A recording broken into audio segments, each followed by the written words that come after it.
Ooh, Three Musketeers. Oh, hey, I was just getting ready for Halloween, and let's talk about the movie I just saw, The Exorcist Believer.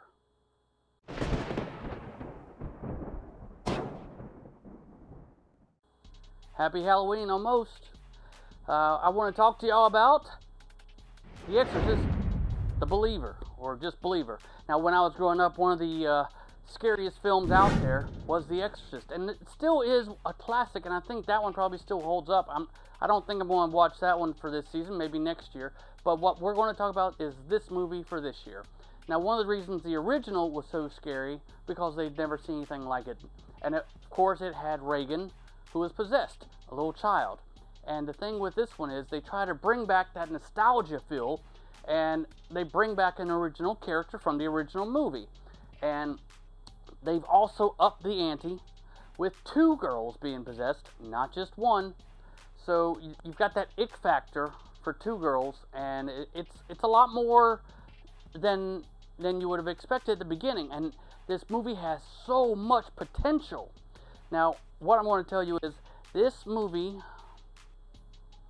while good, does not pull you in. I mean, you care, you don't want those little girls to be possessed, of course, but you want to care enough about them to really get the demon out. Praise Jesus, get the demon out. The other thing that makes this movie very different from other exorcism movies is the fact that they don't just have a Catholic priest trying to do the exorcism. They have a Southern Baptist preacher, and they have a white guy who's a voodoo guy, which is kind of weird all on its own anyway. But back to that, the three different religions, not religions, but factions, make me think back to that little scene in The Mummy where it's like, hola, la, la, hola, hola, he's holding up all the different religious things, and, you know, it doesn't really help. Kind of like this movie. Okay, so what I'm going to tell you is, don't go to the theater. Wait for this one to come out on streaming. These two girls do act their asses off, and it's good. I remember hearing all these things about the girl who played Reagan, Linda Blair, having all these issues after the movie, but these girls did a great job, okay? They really did. They didn't have a great script, honestly. Of course, there was a good, nice twist at the end. Actually, there was a good twist at the end and a surprise. Now, at the end is the demons always put a little truth with their lies, or a couple lies with their truth, however you want to put it.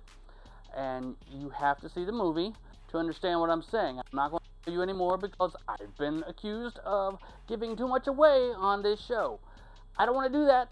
I just want to help you out and tell you what you should and shouldn't watch, or give you the advice. I'm not going to tell you what you should or shouldn't watch. Just whatever you want. But for this movie, don't waste your money at the theater. Waste your money at home, because you're already spending it probably on streaming. Doesn't matter. So next week, coming up, we have Friday the 13th. In October, for spooky season, I'm going to try to get to Friday the 13th Part 2. And that's because the definition of a horror movie has a supernatural aspect to it. Now, I know that there are some horror movies out there that are actually thrillers.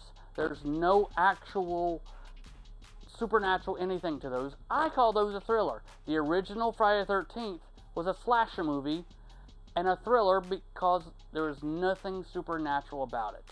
It's not until the second one that we have a little supernatural action going on. And I want y'all to tell me also, after you see this, who's your favorite horror villain? Is it Freddy? Is it Jason? The demons from The Exorcist? Is it Michael Myers? Is it the guy from Hellraiser, Pinhead? Let me know. I'd like to hear. And also, we have a great Fandom Wars coming up. You have to stay tuned because it's going to be awesome. Until then, we'll see you at the next review.